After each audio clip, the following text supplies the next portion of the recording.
Bonjour, bienvenue dans la série sur la physique des particules. Alors la philosophie qui est sous-jacente à la renormalisation a déjà été présentée dans le cadre de l'électrodynamique quantique, où on a pas mal parlé des paramètres nus ou habillés par les fluctuations quantiques, ce qui rejoint aussi l'interprétation de la physique statistique, des phénomènes critiques, et des paramètres nus, paramètres habillés, etc. Nous avons vu que les divergences peuvent être absorbées dans une redéfinition des différents paramètres de la théorie, masse, constante de couplage, etc. Et il est utile, dans ce qu'on va voir tout de suite, d'abord d'écarter les difficultés spécifiques à l'électrodynamique quantique, l'invariance de jauge. Et on va d'abord étudier la renormalisation des théories scalaires. Les nouveaux problèmes qui viennent de l'existence de symétrie seront vus après pour l'électrodynamique et un peu plus tard pour les autres symétries liées à d'autres interactions. La nature et les propriétés de la renormalisation furent d'abord formulées puis ses fondements étudiés par les pères fondateurs de la théorie quantique des champs, Tomonaga, Feynman, Dyson, Schwinger, etc. D'importantes contributions furent ensuite faites par Solon, Weinberg, Bogolyubov, Parasuk et Epp. Et plus récemment, Zimmermann et ses continuateurs ont clarifié les aspects systématiques de l'opération de renormalisation, tandis que Epstein et Glaser ont présenté une approche axiomatique. La nature mathématique du problème, elle est très claire. Des divergences apparaissent dans les calculs perturbatifs à cause du manque de précaution dans la multiplication de distributions, qui sont toujours mal définies mathématiquement. Le produit de deux fonctions delta, par exemple, n'a pas de signification en soi.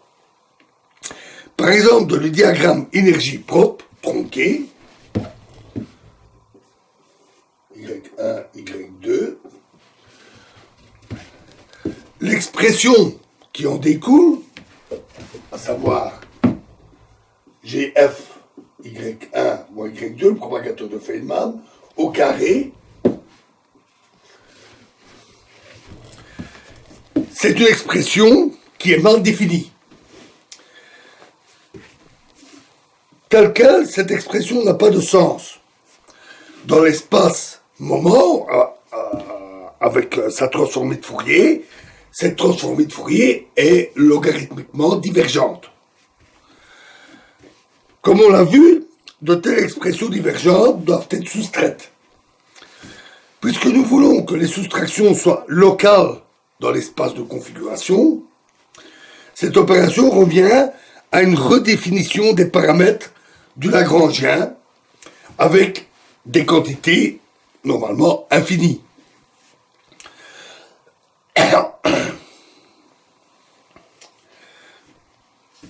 Donc on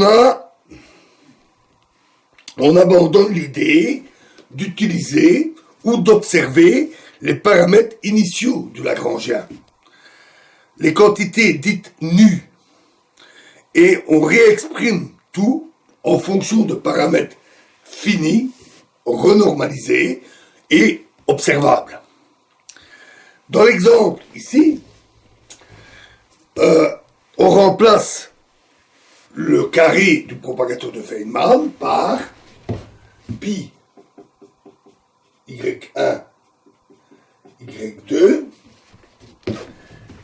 est égal moins y1, y2 à gf y1 moins y2 carré moins s y1, y2.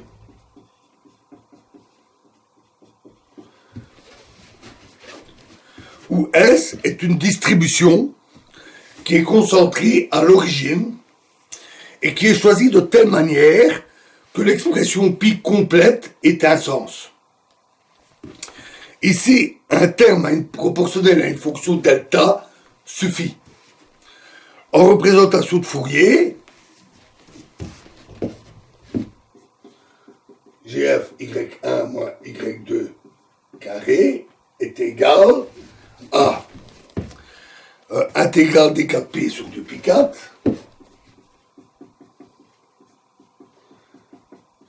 fois E exposant moins IP fois Y1 moins Y2 fois l'intégrale de D4K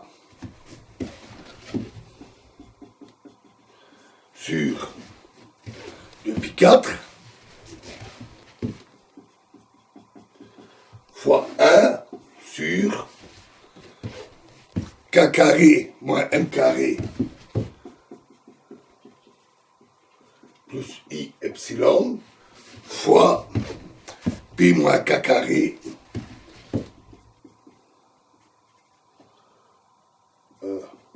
P moins K carré moins M carré plus I epsilon. Et cette expression est alors remplacée par une expression qui est bien définie, qui est égale à tout ça, moins 1 sur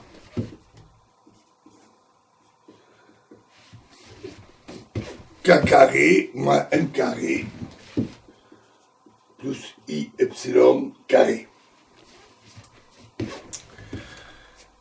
Et on peut écrire formellement que pi Y1 moins Y2 est égal à GF Y1 moins Y2 carré plus A fois delta Y1 moins Y2. Bon, la constante A, en strictement parlé, cette constante est infinie. Mais formellement, ce second terme peut être vu comme un contre-terme qu'on ajoute au graphique à l'ordre 0. En imposant une condition de normalisation définie sur pi, on peut alors fixer sans ambiguïté la partie finie de A. Insistons sur le fait que cette procédure de renormalisation fonctionne grâce à la localité et au caractère réel de la soustraction et donc du contre-terme. L'opération de soustraction peut être présentée d'une manière systématique, comme on verra. Si seul un nombre fini de termes supplémentaires est nécessaire dans le Lagrangien pour éliminer les divergences des fonctions de Green, la théorie renormalisée va dépendre seulement d'un nombre fini de paramètres. Donc cette théorie est dite renormalisable. On dit aussi super renormalisable quand le nombre de diagrammes divergents est fini. Parce que un nombre fini de paramètres ne veut pas dire un nombre fini de diagrammes divergents. Si le nombre de diagrammes divergents est fini, on parle de théorie super renormalisable. Il reste à démontrer que les intégrales renormalisées sont en effet finies et satisfont les différentes contraintes, localité, unitarité. Nous évoquerons brièvement ces points. Une approche légèrement différente a été proposée par Desson et Schwinger. Elle est basée sur un ensemble d'équations intégrales entre fonctions propres.